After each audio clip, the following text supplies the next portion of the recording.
Hello, dear masses. I am Dean, the Dorky Inkling, here to teach you Maths 101. Now, yes, applause. Now, the first thing we're going to look at are the numbers we're going to be working with. I'm going to draw up 10 glyphs that we're going to need for this exercise.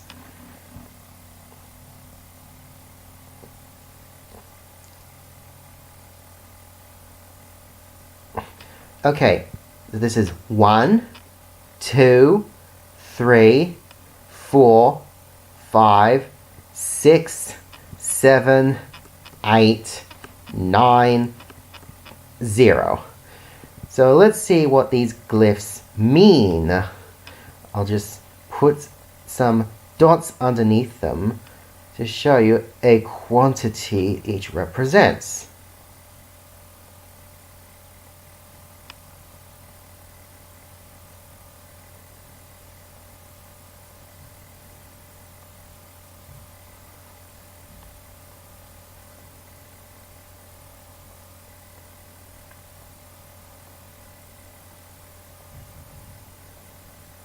Wait.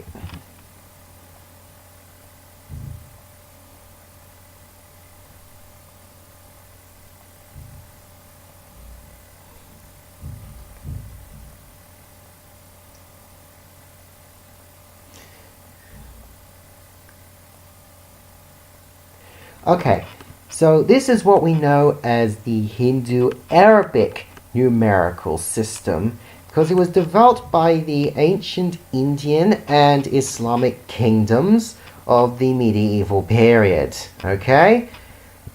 Okay.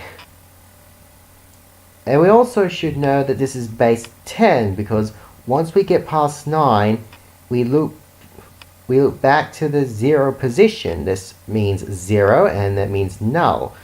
But after 9 is something called 10.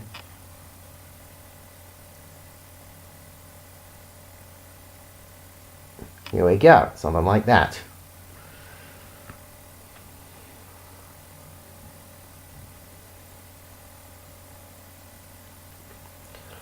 Okay, now let's try something else, shall we? Put that down there.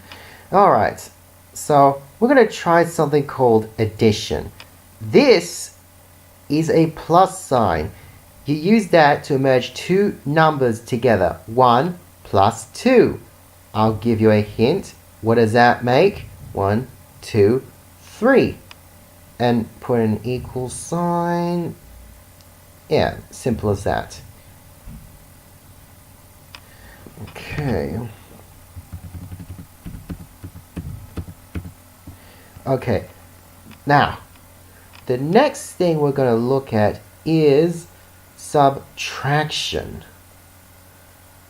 I'm going to put all those back down there.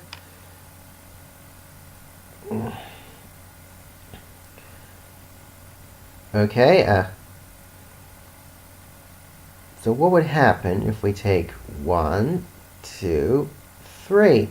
So what is left? 1, 2. So the answer, oh wait, hold on. The answer should be obvious, okay? Okay, now, from here on out, it's going to get a bit trickier. So we'll just explain how something called multiplication works. Okay, so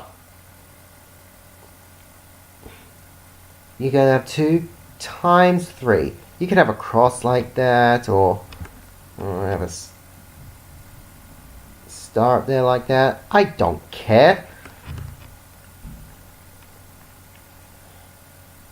So 2 times 3, we're going to have 2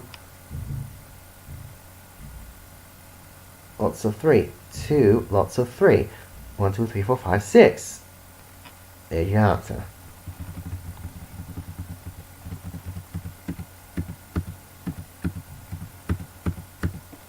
Okay, now we're going to look at another thing called division, essentially the reverse of multiplication. Here's how it works. Oh, wait. Alright, put that down there. Alright. You could have a symbol like that, or you can have it like this. So what's going to result? Well,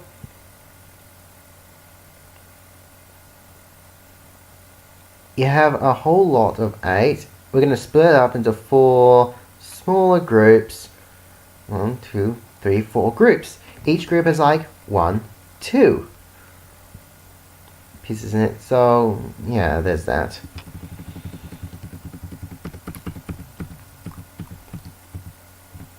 Alright, now the next thing we're going to look at is a bit more complicated. Let me just explain to you how exactly. We're going to look at indices or exponentiation. Okay, so what would happen if we, let's say, have 4 to the second power? So basically, it's a square. You're squaring it, okay? Essentially, it's the same as 4 by 4. So it's 4 groups by 4 groups, which makes 16. If by contrast, you could have 4 to the third power, which obviously means 4 times 4 times 4, and so on and so forth. Okay? So the next thing we're going to look at is the PEMDAS principle. So, let's see. Brackets.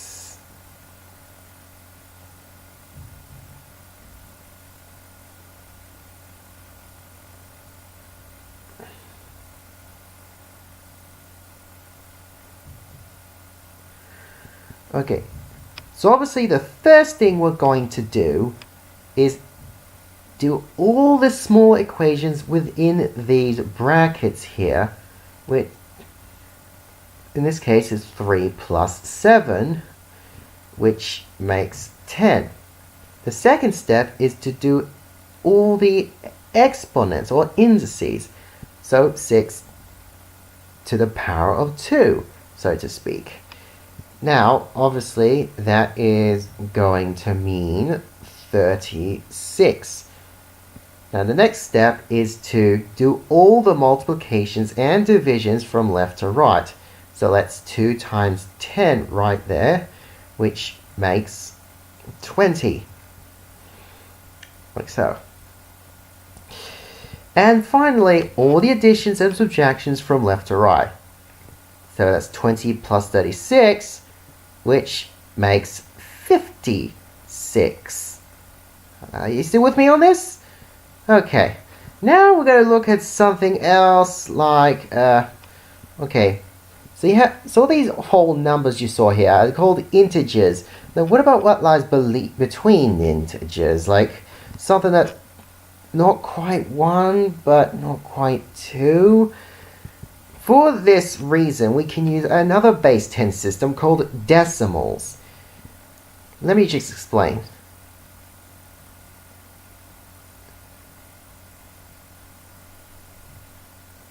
This is 1.5. It is exactly between 1 and 2. So essentially more than 1, but less than 2. Simple as that.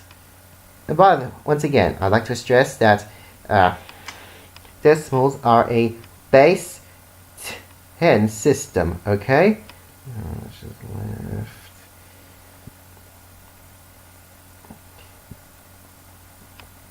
Okay.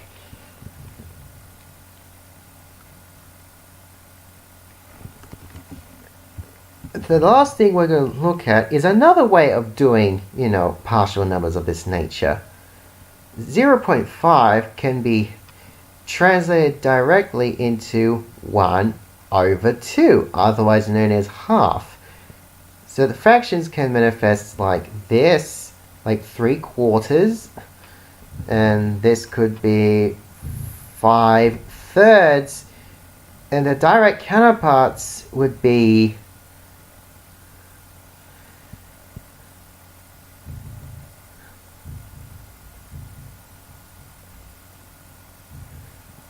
wait. So there you go. So fractions display a divisive function, and the decimals are the more absolute figures. Okay. So yeah. Tune in next time as I teach you something a little bit more complicated than that. Bye bye, and signing out.